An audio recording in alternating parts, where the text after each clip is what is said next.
I mean, it's one of those, we have some agents, they were just complaining about, well, there's too many houses now and sellers aren't being reasonable. But you have to understand, you can't complain about what you prayed for. We prayed for more inventory. Right. And here we are now.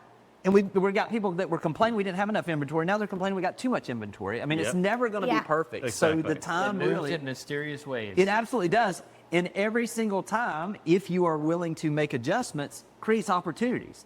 So it's really just figuring out, as a buyer or as a seller, exactly where you're positioned locally, because we hear all these national news, and that's why I'm glad you asked this question, because there's a huge difference between your local market and my local market. Absolutely. So what we have to do is just find what it is and find the agent that understands that. He's got Ferraris, we have horse and buggies. Yeah, so we're in Lancaster County, Pennsylvania. Yes. That is our market. Yes. Yeah. And we are still very much a shortage. But you got to understand, I mean, that's not Very the low market. The market that we've got now at the beach is not the market I grew up in. You know what I mean? I mean, I was literally, Yes. I mean, I sold farmers' home houses. My average sales price, I think I look back in 1998, my brother and I, with his wife as our assistant, we did like 109 transactions.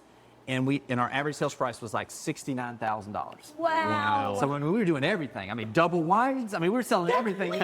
So it was literally. Don't bring up bubbles. They give my heart hurt. So listen, I think that's why you got to be so particular, because you can go 30 miles north of our beach market and it's a completely different market from our beach market. You can literally go 2 miles difference and you've got a completely different market. So you have to get really hyper local on all I've said of it this. before, I'll say it again. Real estate is so hyper local. This neighborhood could be doing something completely different than the neighborhood down the street. And it's so different.